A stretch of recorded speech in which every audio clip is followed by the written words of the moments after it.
우리가 오늘 이제 강단에서 당연한 것을 회복하자라는 제목을 가지고 우리가 말씀을 받았습니다. 제가 말씀을 준비할 때 말씀을 준비하고 그다음에 이 중에서 어렵겠다 싶은 거 빼고 복잡한 거 빼고 말이 길어질 거 빼고 해서 남는 걸 강단에서 하거든요. 그래서 이게 어쩔 때는 이게 흐름이 툭툭 끊겨요. 그래서 더 설명해야 되겠는데 지금 이 쉬운 것도 이렇게 못 듣고 눈이 감기시는 분들이 있으면 그냥 쭉쭉 넘어가는 거예요. 근데 어찌 보면 이제 이 시간에 조금 더 원래 준비했던 그렇다고 강단이 중요하지 않다 이건 아니지만 조금 더 이게 심도 깊은 그런 내용들을 이 시간에 같이 나누고자 합니다. 앞서 설명드렸던 것처럼 제가 자꾸 신앙생활은 뭐가 아니다, 신앙생활은 뭐다 이렇게 정의하는 이유가 우리가 신앙생활에 대해서 되게 오해하고 있기 때문에 그렇습니다. 제가 그래서 신앙생활 아까 다이어트에도 비유했었죠. 이것만 먹으면 된다, 뭐 이 운동만 하면 된다. 그럼 그 순간 단기간으로는 살이 좀 빠질지 몰라도 건강하게 빠지지 않습니다. 진짜 건강하게 살이 빠지려면 우리 삶이 바뀌어야 됩니다. 우리 삶에 운동이 들어가야 되고요. 근데 그건 훨씬 힘듭니다. 그래서 신앙생활도 마치 내 삶이 변해야 되는 것 같아서와 마찬가지라서 이것만 하면 되고 저것만 하면 된다라는 말에 사람들은 솔깃해서 모일 수는 있을지 몰라도 그것은 건강하게 되지 않습니다. 그래서 힘들어요. 삶이 바뀌어야 되니까요. 신앙생활이라는 것은요, 그래서 제가 자꾸 우리가 신앙생활에 대해서 오해하고 있는 것이 많기 때문에 계속 이 신앙생활에 대해서 다시 생각해 보도록 말씀을 드리는 겁니다. 애초에 일반 모든 종교에서 신과 그 신을 섬기는 사람과의 관계를 누가 설정하냐면 우리가 설정을 합니다. 나는 신을 감동시킬 테니, 내가 하나님께 열심히 할 테니 하나님은 나에게 복 주는 사람으로 내가 그 관계를 설정을 하는 겁니다. 그런데 성경의 하나님은, 기독교의 하나님은 그 관계를 내가 설정하는 것이 아니라 하나님이 설정을 합니다. 내가 아빠고 네 아들이야. 내가 너를 구원해서 자녀 삼아서 내가 너를 내가 원하는 그 모습으로 만들어낼 거야가 하나님과 우리와의 관계, 이 복음에서의 말하는 그 관계인 거죠. 근데 우리 이걸 자꾸 헷갈립니다. 그래서 내가 뭔가 하나님께 열심을 드리고 내가 하나님을 위해서 뭔가 대단한 결심을 하면 또 말씀 들으면 된다, 하나님의 뜻을 깨달으면 된다. 그래서 뭐 그냥 그 어떤 비법을 해서 그것으로 하나님을 감동시켜서 하나님이 내가 원하는 걸 주시는 그런 식으로 우리가 생각을 많이 하는데 애초에 그게 아니라는 거죠. 내가 바뀌는 여정입니다. 계속. 오늘 이따가도 말씀드리겠지만 우리의 삶을 통해서 하나님은 우리를 계속 빚어 나가시고 깎아 나가시고 나를 변화시키기 때문에 그래서 신앙생활은 힘들어요. 요즘에 그 다이어트 주사 나왔잖아요. 뭐 위고비라든지 뭐 여러 가지. 그거 맞는 거는 쉽습니다. 맞으면 진짜 막 뭐 입맛이 없어서 빠진다고 하더라고요. 그런데 의사들이 이제 경고하죠. 거기에 따른 부작용이 있습니다. 입맛이 떨어져서 살이 빠지는 건 좋은데 그것은 건강한 모습이 아니잖아요. 그래서 근력도 빠지고 해서 나이가 많으신 어르신들이 그거 맞고 하면은요 위험합니다. 그건 건강한 방법이 아니죠. 지금 제가 뭘 말씀드리고자 하냐, 우리가 지금 내가 지금까지 해왔던 그 신앙생활을 다시 한번 돌아보고 내가 지금 어떻게 다시 신앙생활을 시작해야 되는지 이거 바꿔야 되는 겁니다. 특별히 우리가 이제 교단을 이렇게 옮기면서 이 작은 게 아니거든요, 사실은. 그 전까지는 우리가 전도해야 되기 때문에 그 전도를 위해서 너도 전도, 나도 전도, 이거만 그냥 뭐 다 오케이, 만사 오케이 이렇게 된 거예요. 너 전도에 올인할 거야? 그럼 뭐 좀 부족하고 저거 해도 그냥 전도에 다 올인하는 그런 흐름이었는데 말은 맞지만 사실은 하나님보다 전도가 앞서 있거나 지금 예수 그리스도보다 전도가 앞서 있거나 성령 하나님보다 전도가 앞서 있을 때 일어나는 그런 부작용들이 우리 삶 속에 되게 많이 일어나고 있습니다. 교단을 바꿨다라는 것은요, 우리의 신앙관의 그 목표 자체가 달라진 겁니다. 틀린 내용은 아닙니다. 강조점이 달라졌기 때문에. 그래서 우리가 신앙생활을 다시 재정의하는 겁니다. 그 말은 전도를 하지 말자 그런 내용이 아닙니다. 그 어떤 외국의 훌륭한 그 목사님이 좋은 교회, 안 좋은 교회를 그 판별하는 그 방법을 하나 알려줬어요. 그게 뭐냐? 종이를 반으로 접어요. 물론 그런 자세가 별로 좋지는 않지만 설교를 들으면서 이 왼쪽에는 성부, 성자, 성령 하나님에 대해서 강조할 때마다 체크를 하고, 이렇게 오른쪽 섹션에는 사람, 교회, 단체, 방법, 전략 이런 거 얘기하면 여기 체크하래요. 그래서 둘 중에 성부, 성자, 성령 하나님에 대해서 많은 체크가 있는 그 교회가 건강한 교회다 이렇게 얘기합니다. 저는 거기에 동의합니다. 저도 그래서 제 설교를 들어보면 그렇게 재밌지가 않습니다. 그러나 제가 자신할 수 있는 것은, 저는 설교를 준비할 때 어떻게 하면 성부 하나님을 더욱더 드러낼까? 어떻게 하면 예수 그리스도의 십자가의 사랑을 더 드러낼까? 어떻게 하면 성령 하나님이 말할 수 없는 탄식으로 우리를 돕고 계신다는 것을 더욱더 드러낼까? 저는 거기에 관심이 많습니다. 그게 여러분들의 기준이 되면 됩니다. 말씀을 듣고 났더니 하나님의 마음이 내 마음에 전달되어지고, 말씀을 듣고 났더니 십자가, 그래 오늘 또 뭐 십자가 그 얘기네, 사랑. 그게 좋은 거예요. 그것이 나를 바꾸는 겁니다. 아무리 전도 세계복음화 중에도 그거보다 앞서갈 때는 결국 삶이 무너지게 돼 있습니다. 그래서 제가 자꾸 신앙생활에 대해서 자꾸 이렇게 새롭게 정의를 해드리는 이유는 거기에 있는 겁니다.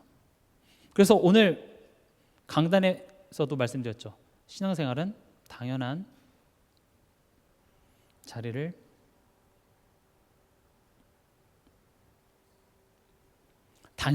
찾아가는 겁니다. 하나님이 원래 창조하신 그 창조의 질서대로 돌아가는 것. 예수님이 십자가에서 다 끝냈으니까 다 괜찮아. 멋대로 살아가는 게 아니라 당연한 자리로. 물론 우리가 완벽하지는 않습니다. 이렇게 저도 말하지만 뭐 부족한 게 많죠. 그러나 내가 그렇게 못 살아낸다고 해서 그럴 필요 없다고 얘기하는 것은 틀린 거잖아요. 그렇죠? 내가 수학을 잘 못한다고 해서 수학 필요 없어라고 주장할 필요는 없는 거잖아요. 못하지만 중요한 건 맞기 때문에 우린 그것을 계속 하려고 힘써야 되는 것처럼, 우리의 신앙생활은 당연한 자리로 가는 겁니다. 그 당연한 자리가 당연히 하나님과 나와의 관계에 있어서의 당연한 자리고, 오늘 우리가 읽었던 그 본문 12절에도 결국 내 계명은 내가 너희를 사랑한 것 같이 너희도 사랑하라 하는 이것이라로 마무리가 되잖아요. 그러면 하나님과의 그 관계가 영적인 것에서만 끝나는 것이 아니라 그것이 우리의 삶으로까지 확장이 돼서 내 내면에, 내 삶의 규모에, 내 가정 안에 부부간의 관계에, 내 자녀와의 관계, 교회 안에서의 관계까지 이게 확장되어야 된다고 이야기를 하고 있습니다. 이게 중요합니다. 그래서 오늘 3부 때는 당연한 자리 그리고 당연한 열매까지 얘기해 보려고 합니다. 이게 3부의 레벨입니다. 1부 때는 당연한 자리, 여기에 얘기했지만 이제는 우리가 당연한 열매까지 바라보면서 가야 되는 것입니다. 그러면 지금 내가 있어야 될 자리는 어디입니까?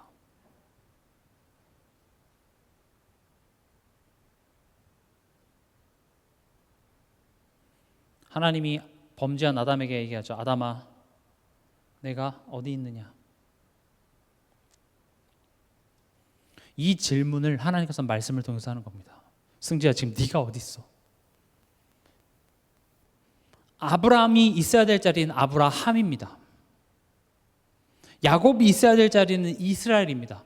그런데 아브라함은 자꾸 아브라함의 자리에 있지 않고 자꾸 옛날 갈대아 우리에 살았던 그 자리로 자꾸 돌아간다라는 거죠. 그러니까 내가 지금 제대로 된 자리에 와 있어야 된다라는 사실도 모르고 지금 내가 다른 데 와 있다는 것조차도 인지를 못하고 있다는 거죠. 그리고 언제나 이제 남 탓하는 겁니다. 너는 어디에 있느냐? 다른 사람 얘기하지 마시고요. 지금 나는 내가 있어야 될 자리에 있는가?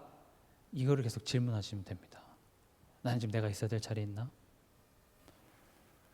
그 홍명보가 지금 엄청 욕먹고 있더라고요. 아마 귀국하면 최소 한 사람 이상은 계란 던질 것 같아. 비행기장에서 누가 계란 던지고 뭐 난리가 날 것 같은데, 물론 뭐 대한민국 축구 좋아하는 그 나라 입장으로서는 화가 날 수도 있겠지만 사실 그렇게 우리나라 축구랑 우리 삶이랑 그렇게 연관 있지는 않습니다. 그렇죠?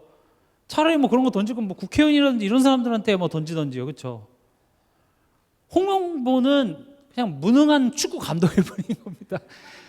그렇죠? 그러니까 무슨 말인지는 알아요. 또 우리나라 뭐 세금도 들어가고 뭐 여러 가지가 있겠지만, 홍명보 어떻게 저렇게 할 수 있냐면서 핸드폰을 집어 던지고 나 내일 학교 안 간다고 책상 부수고 밥상 없고, 그럼 그거 누가 치워야 돼요? 내가 치워야 돼요. 그렇잖아요. 핸드폰 집어 던지면 그거 수리비 내가 내야 돼요. 아무런 상관이 없습니다. 기분은 나쁠 수 있죠.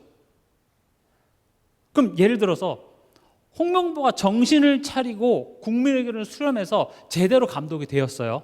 그럼 이제 나는 뭐 할 거예요? 그 질문을 꼭 해보셔야 됩니다.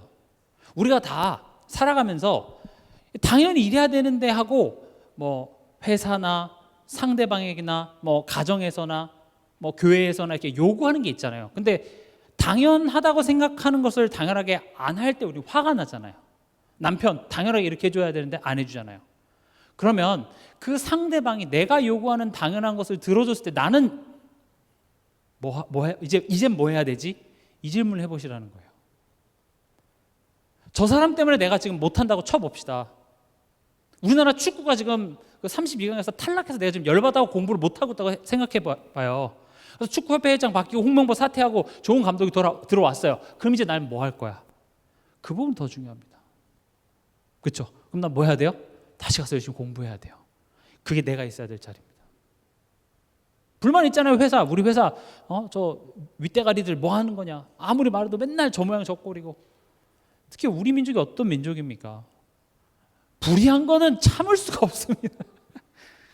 전 세계에서 이만큼 민주주의에 뜨거운 나라는 프랑스보다 우리나라가 더 뜨겁습니다. 가만히 안 두죠. 우리나라는 그런 한이 좀 있어요. 죽었다 깨어나도 내가 아닌 건 아니야. 난 틀린 얘기는 안 해. 좋습니다. 틀린 건 틀리다고 얘기해야죠. 전 그게 잘못됐다고 얘기하는 건 아닌데, 그렇게 해서 고쳐졌을 때 그 다음에 나는 뭐 할 거야? 이걸 하셔야 됩니다. 당연히 우리가 문제의식을 갖지 말라는 말이 절대 아닙니다. 그럼 그게 고쳐지면 난 뭘 할 건지. 좀 더 훌륭한 사람은 그렇다면 내가 무엇을 해야 지금 이것을 고칠 수 있을 것인지까지 가는 게 진짜 건설적인 사람의 모습이겠죠. 우리가 그런 생각을 하는 것이 하나님 자녀다운 겁니다. 하나님이 모든 것을 통치한다라고 말은 하지만 지금 이 상황, 이런 현실 속에 하나님이 지금 내게 무슨 메시지를 하고자 하는지를 질문하지 않으면 그렇게 비판하고 원망받게 되지 않습니다.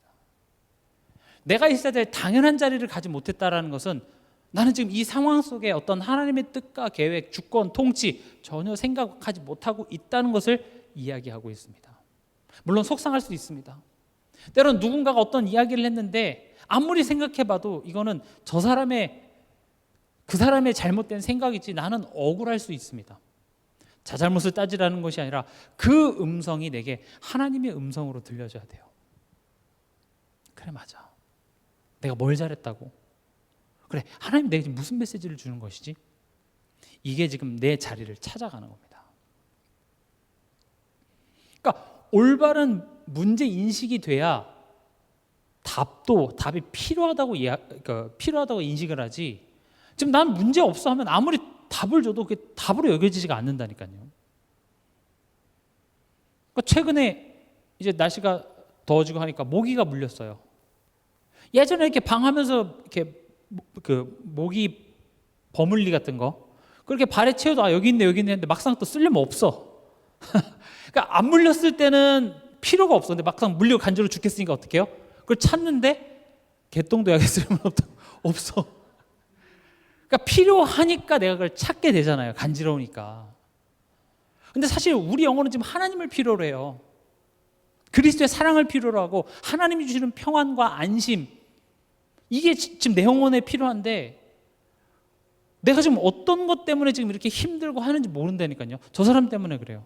상황 때문에. 그러니까 자꾸 다른 것에서 문제를 찾으니까 하나님한테 저거 해결해 주세요. 그럼 내가 좀 안심하게 해요.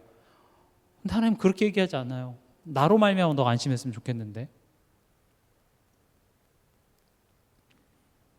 그래서요, 성령과 이 말씀 아니면요 절대 이것을 인식할 수가 없습니다. 절대 깨닫지 못합니다.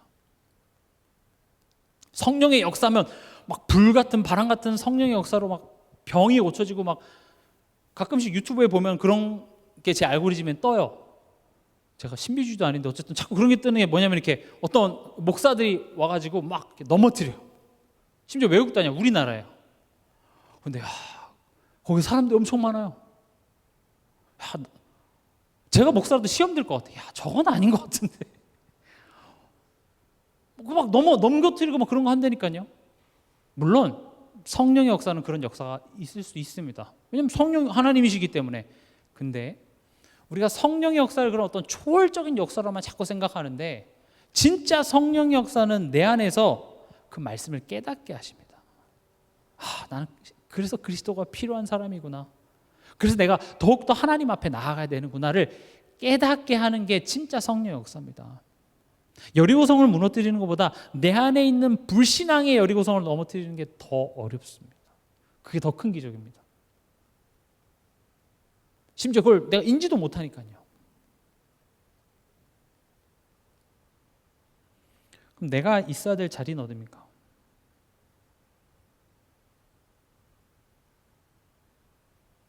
우리가 있어야 될 자리는 하나님의 나라입니다. 즉 하나님의 통치 안에 있어야 됩니다.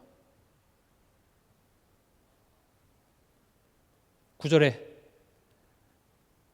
아버지께서 나를 사랑하신 것 같이 나도 너희를 사랑하셨으니 나의 사랑 안에 거하라. 10절에도 나의 사랑 안에 거하라 이렇게 얘기하셨죠.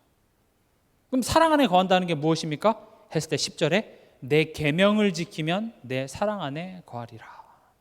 결국 하나님의 나라 안에 있다라는 것은 말씀 안에 있는 겁니다.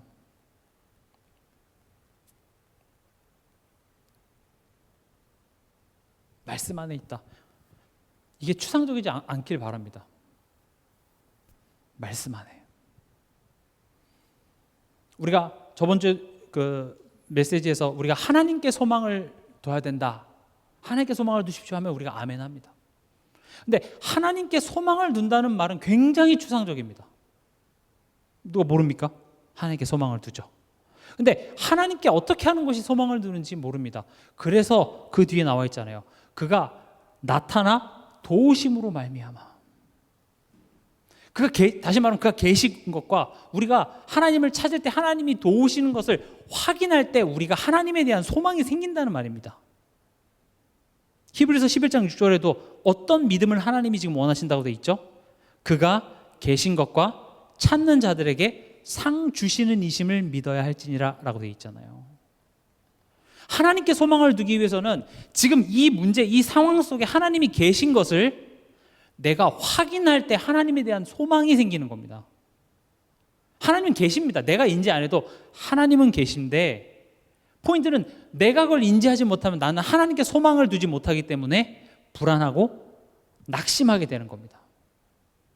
지금 이 상황 속에 날 힘들게 하는 저 사람과 어찌할 바를 모르고 억울해하는 나만 있으면 안 돼요. 이 상황 속에 하나님이 계시다는 걸 알아야 되는데 어떻게 알 수 있냐는 거죠. 그게 바로 말씀이에요. 하나님이 짠다 여기처럼 이렇게 나타나지 않고 말씀을 미리 주시고 그 말씀을 그 문제 가운데 기가 막히게 성취하셔서 하나님이 지금 이 문제 가운데도 나와 함께 하시는구나가 체험될 때 내 마음속에 불안이 사라지는 겁니다. 여러분 스스로 질문해 보세요. 나는 말씀을 붙잡고 내 삶에 돌아갔을 때 그 말씀이 기가 막힐 정도로 성취되는 것을 체험한 게 마지막으로 언제인지. 경험들은 다 있으실 줄 믿습니다. 지금 이 자리에 오실 정도면 최소 그런 경험들은 다 있으실 거잖아요. 근데 그게 마지막에 언제였어요? 그 공백기만큼 나는 하나님에게 소망을 두지 못했던 시간을 살아왔던 것이고, 하나님께 소망을 두지 않았다는 것은 하나님을 신뢰하지 못했다라는 말이잖아요. 그래서 내가 굳이 하나님한테 매달리지 않고 조금씩 내 삶 속에서 하나님으로부터 멀어지는 선택을 하더라는 겁니다. 인간은 기본적으로 가만히 그냥 내버려 두면요 하나님으로 점점 멀어지는 것밖에 하지 못하는 게 기본값입니다. 그게 우리의 모습입니다. 그렇기 때문에 우린 계속 내 영혼에 선포해 줘야 됩니다. 왜 낙심하고 왜 불안해하는가? 너는 하나님께 소망을 두라. 하나님이 결국 나를 하나님 찬양하게 할 것이다. 내가 그렇게 얘기해 주지 않으면요, 우린 자꾸 멀어질 수밖에 없습니다. 그래서 하나님의 통치 안에 있기 위해서는 그래, 하나님이 모든 것을 통치하셔, 이렇게 인지하는 것으로 시작되지만 그것만으로 되는 게 아닙니다. 해보셔서 알잖아요. 하나님이 통치하셔. 모릅니까? 그리고 심지어 문제 가운데 그런 고백 해봤습니다. 근데 뭐 이렇게 된다니까요. 그래서 하나님의 통치 안에 있다는 것은 말씀으로 나와 함께 하심을 내가 확인해야 돼요. 우리가 예전에 캠프하고 할 때 가장 중요했던 게 뭐냐면 말씀 붙잡고 나가봤더니 말씀을 어떻게 성취하시느냐, 그거 확인할 때 우리 눈이 열린 거거든요. 전도가 되고 귀신 떠나 이런 게 중요한 게 아니라, 말씀 따라갔더니 말씀대로 성취하시네. 와, 하나님 살아계신 거 맞구나. 그럼 내 삶 속에 하나님 말씀대로 내가 말씀 따라서 내가 갔더니 하나님이 말씀대로 성취하는 것을, 그걸 체험하기를 사모해야죠. 근데 우린 그 말씀이 성취되는 것을 사모하기보다는 환경 바꿔달라고 얘기하잖아요. 사람 계속 탓만 하지. 말씀으로 나와 함께 하시는 하나님을 내가 확인해야 된다. 그걸 체험하지 못했기 때문에 하나님의 나라, 하나님의 통치, 하나님의 주권, 이런 이론적인 이해는 있지만 실제로 그게 나에게 아무런 위로도 되지 않고 맨날 또 목사님 뻔한 소리 아닌가 싶은 겁니다. 그러니까 제자들도 이스라엘 나라를 회복하심이 이때니까 이런 얘기를 한 게, 예수님이 공생의 기간 동안 계속 말씀하셨던 게 뭡니까? 하나님 나라 일을 말씀하셨어요. 제가 저번 주 했던 수요예배를 여러분들이 참고하시면 좋겠는데, 구약 시대와 신약 시대는 데칼코마니처럼 대칭을 이룹니다. 예수님이 오셔서 구약이 끝나버린 것이 아니라 결국 구약 시대 때는 택함 받은 하나님의 백성들이 약속의 땅으로 가는 여정이었습니다. 그 약속의 땅은 뭐라고 제가 설명드렸죠? 하나님의 나라. 그리고 그럼 이제 예수님이 오셔서 이제 더 이상 우리는 하나님에 갈 필요 없습니까? 똑같이 우리는 하나님의 나라에 가는 겁니다. 여기서 말하는 하나님의 나라는 뭡니까? 하나님의 온전한 통치. 내 안에 하나님보다 더 커져 있는 우상들이 드러나서 다 제거되어지고 내가 하나님만 온전히 바라고 하나님의 말씀을 기쁨으로 순종하며 따라갈 수 있는 한 사람이 되어지는 여정은 구약에서나 신약에서나 우리 지금 똑같이 걸어가고 있습니다.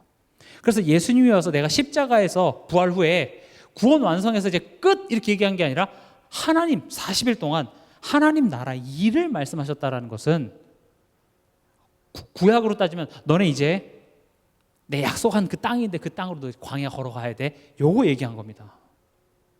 무슨 말인지 이해가 되십니까? 안 되십니까? 안 되시면 이렇게 그러니까 제자들이 생각했던 것은 예수님 부활하셔서 같이 손잡고 지금 당장 하늘로 올라가든지, 아니면 지금 당장 이 땅에 대단한 예수님이 왕 대신 그런 왕국이 펼쳐지든지 이런 걸 생각을 했는데, 근데 예수님이 나 간대요. 예수님 뭡니까? 왜 가요?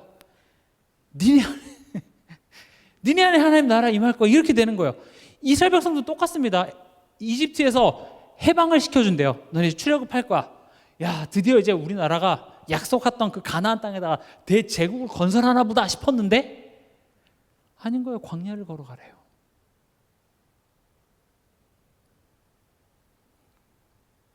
무슨 말인지 이해되시길 바랍니다. 오후라서 또 졸리기도 한데, 그럼 보세요. 지금 이 요한복음 15장 4절에서 11절을 계속 보면 반복되어지는 동사가 하나 있는데 그게 거하라입니다. 지금 이 흐름상 열매를 맺으라가 먼저 나오는 게 아니라 뭐부터 나옵니까? 거하라가 먼저 나옵니다. 거해. 내 안에 거하라. 그러니까 우리 보고 하나님 안에 거하라고 얘기하고 있고, 또 나도 너희 안에 거하리라. 그럼 하나님이 내 안에 거하신다. 또 하나님의 말씀이 내 안에 거한다. 거한다는 것을 계속 이야기하고 있습니다. 거한다가 뭐라고요? 살아간다는 겁니다.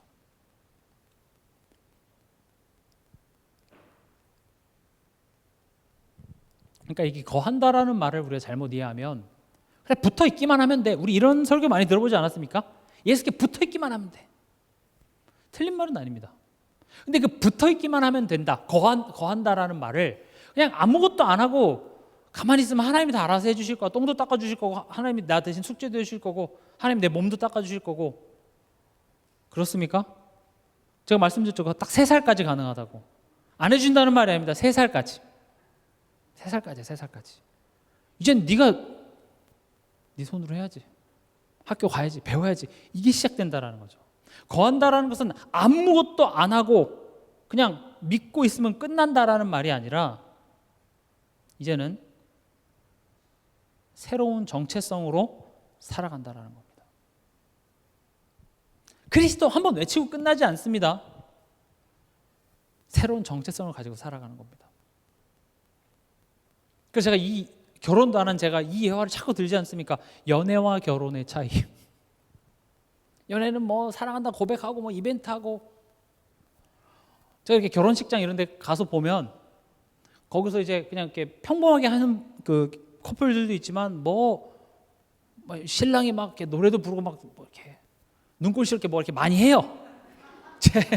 제가 못 가서 이게 샘나서 그런 게 아니라 그럼 그런 거를 이제 젊은 이렇게 특히 여자 뭐 20대 그런 사람들 어머 막 이렇게 하면서 보는데 나이 지긋이 어른들 보면은 좋을 때 그 표정이 참 오묘합니다. 그래. 빨리 뭐 밥 먹으러 가자고. 그 표정이 오묘한 걸 봐요. 자 아시잖아요. 결혼하신 분들은 그게 무슨 의미인지 알잖아요. 그렇다고 이게 사랑하지 않는다 이건 아니지만 다른 개념인 거잖아요. 그러니까 결혼한 제 친구들이 가끔 연락 온다니까 승재야 여자친구가 집에 안 가.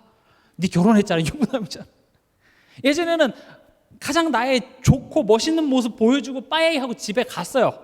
집에 도착하자마자 허리띠 풀고 맛있는 거 먹고 방구도 끼고 뭐 했는데 이제는 나의 더러운 거 이거를 다 보면서 살아가야 되는 거잖아요. 그러니까 뭐 조카가 생겼다 그러면 조카한테 잘해주지만 어때요? 나는 이뻐만 해주고 집에 가면 돼. 그래서 조카가 제일 이쁘잖아요. 또 손자, 뭐 손주 그렇게 저희 부모님도 보시고 싶어 하시는데 의무는 없고 이뻐해 줄 쾌락만 있기 때문에 이게 좋은 거잖아요. 더. 그러니까 우리가 하나님의 자녀로 살아간다는 것을 성경은 그래서 신랑 되신 예수님과 신부 되신 성도의 결혼 연합으로 비유를 합니다. 그러니까 그런 측면에서 신앙은 힘든 겁니다. 신부는 변화했으나 나는 아직 엄마의 실력이 없는 거예요. 근데 아기는 태어났지. 그러니까 어쩔 줄을 모르는 거죠. 그러니까 아예 하나 낳아보신 분과 둘째 가지신 분과 셋째 가지신 분은 폼부터 다르더라고요. 그 일본의 그 이종우 선교사님, 박종혁 선교사님이시구나. 아이를 6인가 7 이렇게 낳으셨는데 한 번을 갔는데 그 사모님한테 제가 대단하십니다 했더니 자기는 애 키우는 게 제일 쉽대요. 그리고 딱 차에 타니까 출석을 부르더라고요. 하나 둘 셋 넷. 그러니까 한 이제 6, 7쯤 되니까 너무 쉬운 거예요. 애 처음 낳은 분과 애 7 낳은 분은 차원이 다르잖아요. 그래서 어떤 분이 또 그런 얘기를 하더라고요. 요즘에 이렇게 그 연예인들이 뭐 육아하고 뭐 이런 거 많이 보여주는데 그러니까 그러고 보니까 6.25 뭐 조선시대 이런 때는 막 10명, 12명 이렇게 낳았잖아요. 참 그때는 뭐 기저귀도 없으셨을 텐데 어떻게 키우셨는지.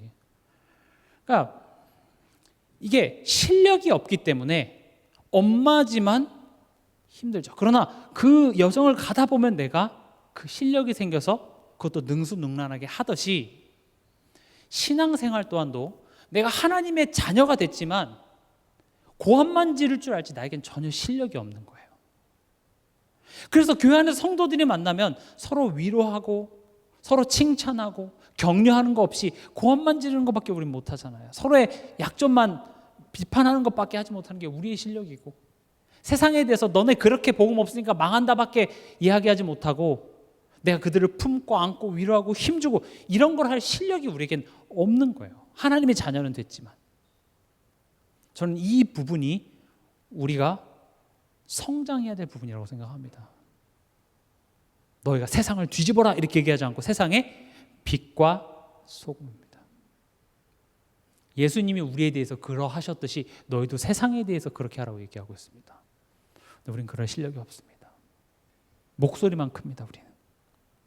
그런 부분에서 저는 하나님께서 다시 기본으로 돌아가게 하시고 그 부분을 다져서 우린 내용 있게 나가는 겁니다. 신앙 속도전이 아닙니다. 여러분이 그 한 사람이 되면 됩니다. 그 한 사람이 되지 못한 사람에게 똑같은 것을 줘도 다른 결과를 나타낼 수밖에 없습니다. 그러니까 똑같은 물을 먹어도 젖소가 그 물을 먹으면 그 젖소는 물을 먹고 우유를 만들어내지만 뱀은 똑같은 물을 먹었는데 독을 만들어냅니다. 똑같은 시간 똑같은 삶을 줬는데 그걸 누가 먹느냐에 따라서 열매는 달라질 수밖에 없는 거죠. 그래서 얘기하는 겁니다. 열매이기 전에 내 안에 거하라. 우린 그 지점을 깊게 좀 묵상해 봐야 되겠습니다.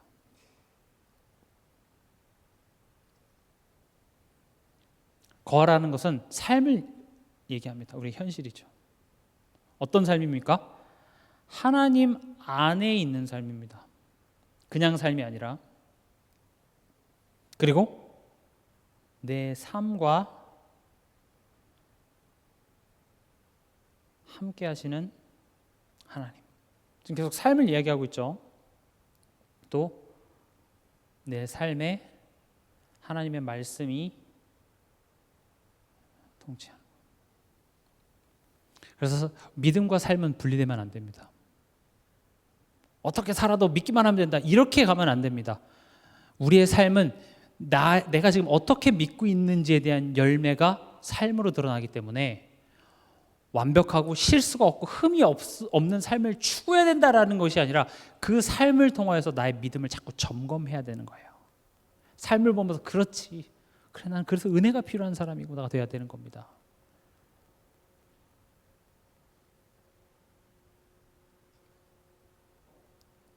그래서 강단에서도 이 부분에 대해서 조금 적용할 수 있도록 두 가지 실천사항을 드렸죠. 말씀 안에 있는 삶. 어떻게 실천사항을 드렸죠? 질문을 가지고 예배 자리에 오라. 되게 중요한 부분입니다. 특히 이렇게 자녀들이 있는 부모님들은 꼭 이거 하시기 바랍니다. 자녀와 이렇게 대화를 했을 때 자녀가 어떤 고민이 있고 또 엄마한테 이런저런 불평을 하고 할 때마다 같이 공감해 주시는 것도 좋고, 그래 그 선생님 진짜 이상하다 그렇게 끝내지 마시고요. 그럼 그 질문, 하나님이 살아계신다면 지금 왜 우리 자녀를 이렇게 힘들게 할까? 그럼 우리 이번 주 말씀 교회 예배 가서 하나님이 여기에 대해서 뭐라고 말씀하시는지 우리 한번 질문해 볼까? 이게 예배 가야 될 이유가 되는 겁니다. 엄마 예배 왜 가야 돼? 주일이니까! 아닙니다. 저 부모님 자꾸 까는 건 아닌데 제가 받았던 교육이 쓸데없는 이유가 없어요. 그냥 쓸데없는 소리 하고 있어. 당연히 저도 그래서 그 쓸데없는 소리라고 생각했는데 또 요즘 이제 센스 있는 엄마들은 가고 싶니? 아, 안 가고 싶구나. 우리 아이의 인격을 존중해 주잖아요. 그래, 오늘은 쉬렴. 왜냐면 인격을 존중해 줘야 되니까. 맞습니까? 둘 다 이상해요. 둘 다. 예배 가야 될 이유를 나는 모르겠어라고 질문하는 거예요. 사실은 왜 가야 돼?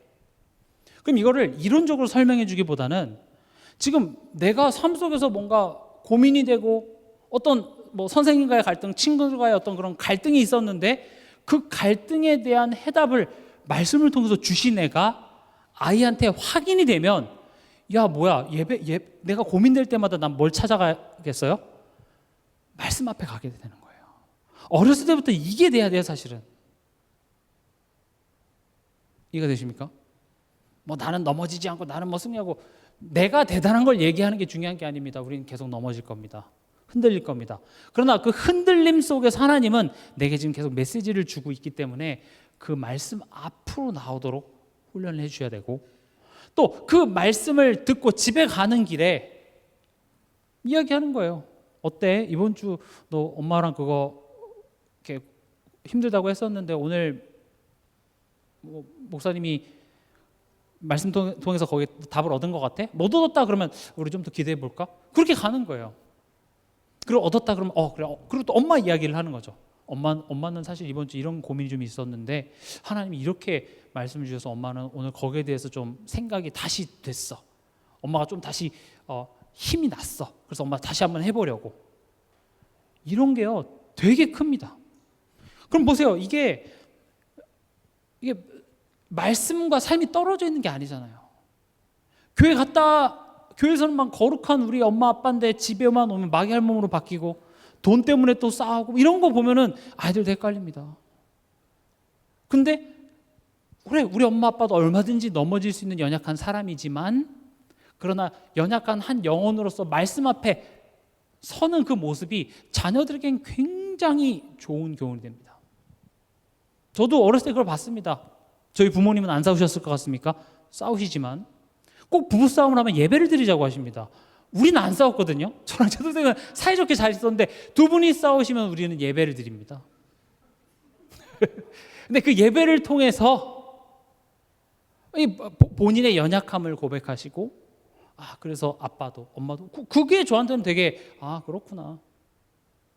아빠가 목사라서 실수 하나도 안 하고 그게 아니라 실수할 수 있는 사람이기 때문에 더욱더 하나님의 은혜가 필요하다라는 것이 저는 어렸을 때 그런 순간들이 좀 기억이 납니다. 그래서 저는 우리 후대들한테 이런 예배를 설명해 줘야 됩니다. 물론 예배 와야 되고 와서 이렇게 집중 잘하고 이런 기본적인 것은 당연히 가르쳐야 될 부분이나 그것만 있는 것이 아니라 이런 본질적인 것들이 있어야 된다. 그래야 지금 예배와 삶이 이렇게 맞춰간 거지 않겠습니까? 그리고 삶 속에 있는 말씀이죠. 그러니까 삶의 질문을 가지고 우리가 말씀 앞으로 갔다면 이제는 그 말씀을 가지고 삶을 살아내는 거.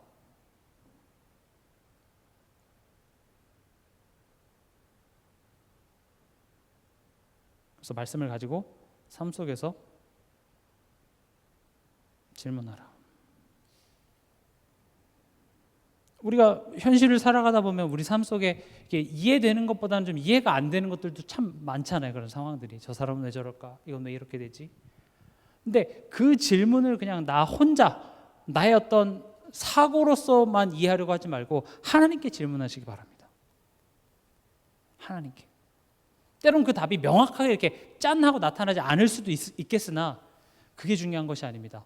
내가 지금 이 순간 하나님이 통치하고 계심을 자꾸 인정하고 하나님께 소망을 두는 그 고백이자 행위가 말씀을 가지고 질문하는 겁니다. 다시 말씀드립니다. 내가 이번 주 강단 말씀을 생각했더니 갑자기 의심 걱정이 사라지더라. 그런 일은 별로 없더라고요. 때론 더 짜증납니다. 때론 듣기도 싫어요. 저도 되게 막 속이 시끄럽고 할 때 나름 그런 부분들을 좀 이렇게 정리해 보려고 메시지를 계속 이렇게 듣거든요. 저도 듣기도 싫습니다. 음악도 듣기 싫고 그냥 아무것도 듣기 싫어. 그냥 뭐 유튜브에 웃긴 거, 뭐 그냥 아무 생각 없이 다 웃겨주는 거 있잖아요. 그런 거나 보면서 낄낄낄 웃고 싶지. 뭐 이런 깊은 이야기 이런 게 듣기가 싫어요. 그런데요, 그럼에도 불구하고 정신 차리고 들어야 됩니다. 그럼 전 그럴 땐 설거지를 하고 운동을 하고 그냥 제 마음과 생각을 주장하고 있었던 어떤 그런 악순환의 그 분위기 속에서 물리적으로 저 자신을 이동시킵니다. 그리고 그 자리에서 다시 생각합니다. 아니지. 이게 능동적으로 우리가 믿기를 힘쓰는 신앙생활의 모습인 겁니다. 하나님은 그걸 우리에게 원하시는 겁니다. 세 번째입니다.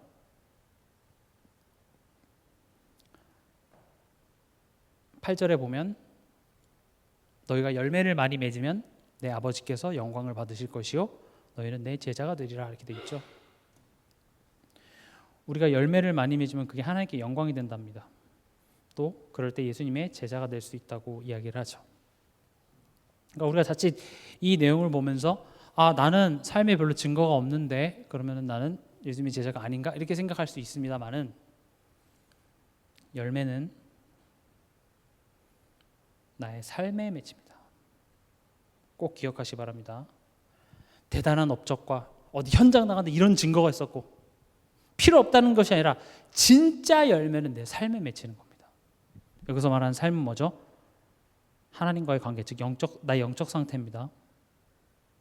열매는 내 영적 상태에 맺히고요, 내 마음과 생각에 맺히고요, 내 삶의 모습에 맺히고요, 그리고 사람과의 관계에 맺히는 겁니다.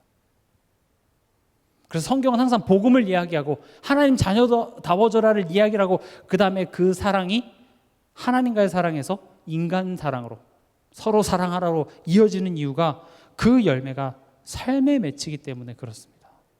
네가 아무리 천사의 말을 하고 뭐 대단한 걸 하여도 너 안에 사랑이 없으면 아무 의미 없다 이렇게 얘기하잖아요. 아무리 전도를 외치고 세계복음을 외치면서 다른 사람들에게 피해를 주고 있으면 그게 정말 올바른 열매냐, 지금 이 지점을 이야기를 하는 겁니다. 물론 우리가 연약하기 때문에 완벽할 수 없습니다. 실수합니다. 그럼 실수했을 때 내가 지금 잘못 가고 있구나 깨닫고 하나님 앞에 엎드리는 것이 올바른 신앙생활의 모습이지, 나는 지금 원대한 일을 하고 있기 때문에 이 정도 희생쯤이야, 틀린 겁니다. 보세요. 열매가 나의 삶에 맺히는데 이 열매의 원리가 있습니다. 너무나 당연한 원리인데요, 열매가 맺어지려면 어떤 일이 먼저 전제가 되어져야 되냐? 씨앗이 심겨야 됩니다. 씨앗이 심기지 않고선 절대 열매가 맺혀지지 않습니다. 또 어떤 일이 있어야 되죠? 그 환경이 갖춰져야 되겠죠. 그렇죠? 씨앗이 심어져도 아주 건조하고 햇빛이 쨍쨍 내리쬐는 그런 곳에서는 씨앗이 자랄 수가 없습니다.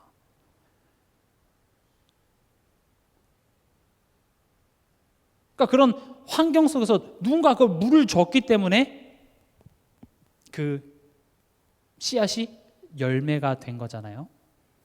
지금 뭘 말씀드리냐면 내 삶 속에 드러나는 어떤 삶의 모습, 좋은 열매든 나쁜 열매든 그것은 어느 날 갑자기 생긴 게 아니라고 제가 말씀드리는 겁니다. 언젠가 그 씨앗이 심어졌고 그것을 내가 물을 줬던 아니면 잡초같이 자랐는데 내가 그것을 보면서도 그냥 방치해 뒀던 간에 어쨌든 간에 내 안에서 그것이 뿌리를 내리고 자라서 열매를 맺을 때까지 어떤 환경이 내 안에 갖춰졌음을 의미하는 겁니다. 그럼 내 삶을 한번 들여다보세요.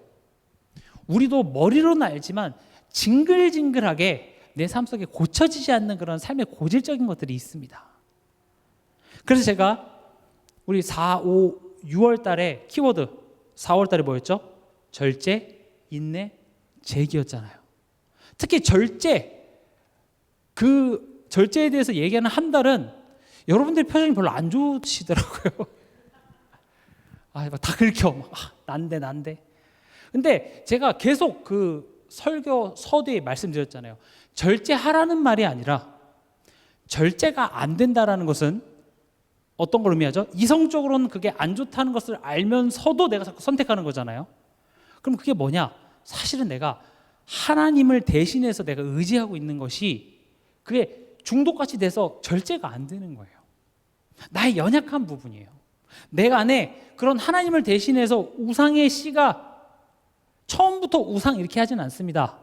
그냥 조금 하나님이 그렇게 크게 내게 답이 되는 것 같지 않아서 살짝 의지했던 것들이 씨앗이 내려지고 계속 그것을 내가 의지하고 바라보면서 물을 주고 그런 환경이 자라나서 이제는요 절제가 안 돼요.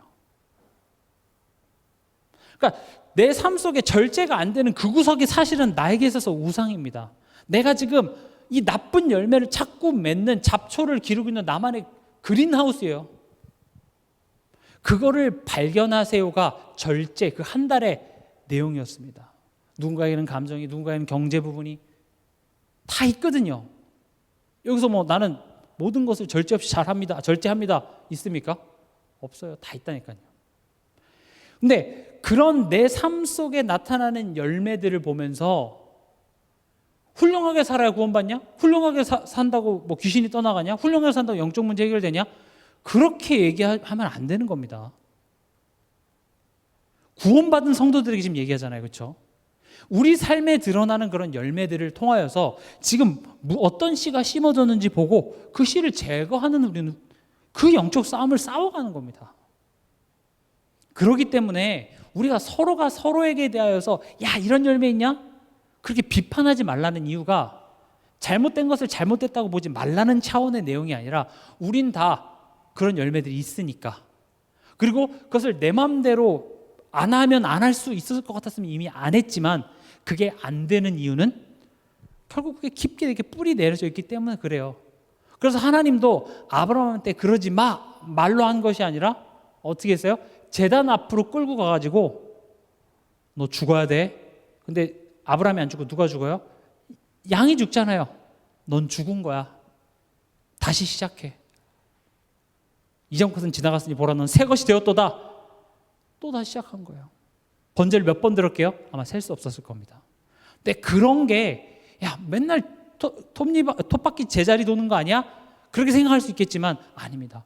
그런 하루하루가 쌓이다 보니 어느 날 나중에 독자 이삭을 하나님께 바칠 수 있는 그 자리까지 하나님이 만들어 내시더라는 겁니다.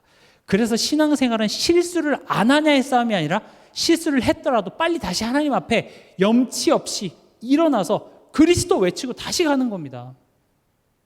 그리고 우리 교회 안에서는 그럴 수 있어야 되기 때문에 성도들의 연약한 부분을 지적하기보다는 그 사람이 다시 그리스도 앞에 서려고 한다면 우린 기도하고 도와줘야 됩니다. 하나님이 나에게도 그러셨듯이 기다려주는 겁니다. 다시 할 수 있도록. 이거 집사가 돼가지고, 이거 장로가 돼가지고, 이거 권사가 돼가지고 그런 구질구질한 눈빛으로 쳐다보지 마시고요. 그렇게 보려면 나 자신을 봐야 됩니다. 이거 목사가 돼가지고. 요즘에 그 얘기를 많이 해서 제가 많이 시달리고 있는데 제 스스로에게. 그래서 저는 더욱더 그리스도 앞에 섭니다. 목사가 돼가지고 제가 이럽니다. 목사 떼고 싶습니다. 가능하다면 기름을 부었으면 기름으로 지어진다면서요 하면서 기름으로 다시 닦아내고 싶은 게 제 마음이나, 그러나 하나님이 부으셨으면 하나님이 힘 주시던가 아니면 지어주시던가 둘 중 하나는 하세요. 근데 힘을 조금씩 주시더라고요. 그래서 지금 앞으로 나아가고는 있습니다. 그래서 저는 여러분 성도들을 봤을 때 비판하는 눈이 아닙니다. 그래 맞아. 나도 부족한데 같이 갑시다. 교회는 좀 그래야 된다고 생각합니다. 성도 간의 그 교제, 사랑. 그러니까 내가 자랑할 게 없고 내가 쓰레기라는 거를 알면 알수록 내가 남들한테 할 얘기가 없습니다. 그러니까 바울의 그 서신서의 순서대로 쭉 보잖아요. 그럼 처음에는 바울은 그리스도의 사도된 바울은 이렇게 자기소개를 합니다. 근데 점점 시간이 갈수록 낮아집니다. 사도 중에 내가 만삭되어 태어나지 못한 나 바울은에서 이제 죄인 중에 제일 괴수인 나 바울은 점점 겸손함이 늘어난 게 아니라 진짜 내 모습을 안 거예요. 복음을 알면 알수록 나는 은혜 없으면 난 진짜 겸손이 아니라 정말 나는 은혜 없으면 아무것도 아니구나. 그것을 깨닫는 게 진짜 복음을 조금씩 알아간다고 이야기할 수 있는 겁니다. 그래서 결국 열매는 그냥 열리는 것이 아니라 무엇을 심느냐가 중요하겠죠. 그래서 나는 오늘 무엇을 심느냐, 요거 질문하시면 좋습니다. 저는 뭐 농사는 안 지어봤지만 우리가 상식적으로 알고 있잖아요. 씨앗을 뿌리면 100개 씨앗을 뿌리면 그 100개가 모두 싹이 되지는 않습니다. 그 중에서 일부는 길가밭, 일부는 돌밭, 일부는 가시밭, 그 중에 몇 개가 옥토에 떨어져서 그것이 30배, 60배, 100배의 결실을 맺는 것처럼 내 마음과 생각에 말씀을 풍성히 들려주라. 이게 중요합니다. 오늘 내 영혼에 말씀을 심으시기 바랍니다. 그리고 뭡니까? 기다리는 겁니다. 왜냐? 우리가 걱정한다고 해서 싹을 하나 더 틔울 수 있겠습니까? 그러나 하나님께서 일하십니다. 그 조건과 상황 맞춰진다면 이 씨앗은 그 안에서 자라나는 겁니다. 스스로 생명이 있기 때문에.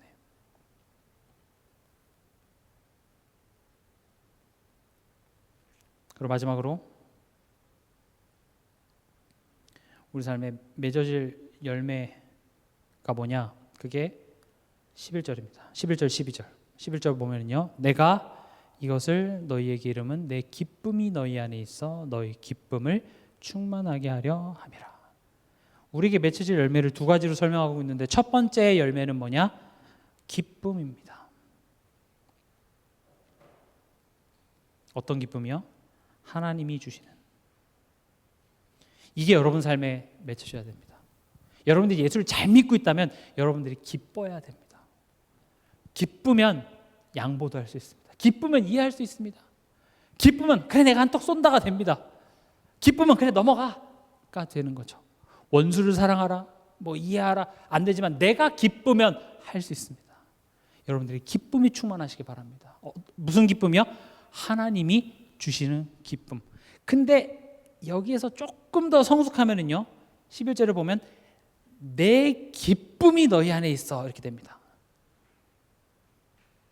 그러니까 이 믿음이 연약할 때 하나님이 주시는 기쁨은 이제 내가 원하는 거를 하나님이 이렇게 채워주시고 문제를 해결해줘서 야 하나님 짱에서 오는 그 기쁨이지만 이제 더 나아가서는 하나님의 기쁨이 누구의 기쁨이 되는 겁니까? 나의 기쁨이 되는 겁니다. 우린 이런 신앙의 성숙을 이루어야 됩니다. 내 통장의 잔고가 늘어나서 기쁜 것이 아니라 한 생명이 복음을 얻고 죽게 돌아왔다. 이제 이게 기쁜 겁니다. 진짜 누군가에게 이 복음이 전해져서 그 영혼이 하나님을 영접했다. 그게 내게 기쁜 겁니다. 나와 전혀 상관없는, 가본 적도 없는 그 라스베가스 현장에 선교사님을 통하여서 불신자가 하나님께 돌아왔다.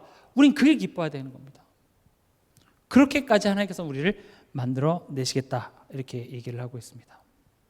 그리고 12절에 우리 삶에 맺어져야 될 열매가 뭐냐? 내 계명은 곧 내가 너희를 사랑한 것 같이 너희도 서로 사랑하라는 이것이니라. 하나님의 사랑이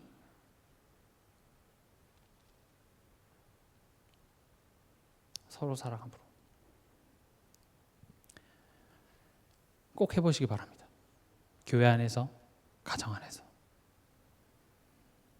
서로 잡아먹을 듯한 눈빛으로 바라보지 마시고 사랑의 눈빛으로 바라보시고 만나면 반갑다고 인사해 주시기 바랍니다. 저도 좀 잘 안 돼요. 오늘 이렇게 축도하고 저번 주에는 축도하고 그걸 생각을 못했어요. 그래서 원래 축도하고 바로 나가야 되는데 저도 이렇게 마무리 기도하고 가니까 사람들 다 나갔더라고요. 그래서 악수했는데 사람이 없어. 그래도 어쨌든 저도 그런 게 조금 이렇게 막 나가서 막 살갑게 그렇게 잘 못하는 스타일이긴 한데 그래도 하려고 저도 노력하고 있습니다. 여러분도 그래서 될 수 있으면 먼저 좀 다가가서 이야기하고 그럼 말씀드리잖아요. 또 한국 사람들은 그게 좀 잘 안 돼. 만나면 칭찬을 해줘야 되는데 꼭 욕을 하잖아요. 왜 이렇게 살쪘어? 왜 이렇게 얼굴이 안 좋아 보여?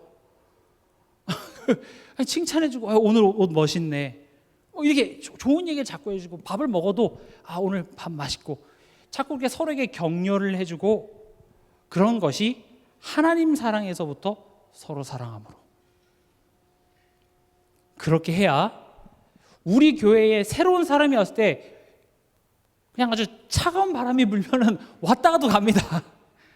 근데 우리가 이렇게 준비가 돼야 돼요. 그렇잖아요. 아무리 뭐 신장 개업, 뭐 사장이 미쳤어요 이런 걸 걸어놔도 가서 밥을 먹었는데 종업원이 불친절하다든지 밥이 맛있었으면 갑니까? 안 가요. 그래서 각자 자기를 하는 거예요. 저는 밥을 지금 맛있게 끓일 거예요. 설교를 맛있게 좀 해보려고 노력을 하고 우리 성도들은 왔을 때 어서 오십시오 하면서 같이 맞아주고 그리고 경험해 보셔서 알잖아요. 목사님의 어떤 대단한 설교도 설교지만 나 되게 힘들었는데 나랑 비슷한 문제 가진 어떤 한 뭐 집사님이나 성도분이 나랑 대화했는데 그분이 말씀 잡고 그렇게 서는 게 오히려 처음 오는 사람들한테는 되게 힘이 되고 되게 본이 됩니다. 그래서 저는 우리가 그렇게 준비가 되면 지금 갈급한 사람 너무 많습니다.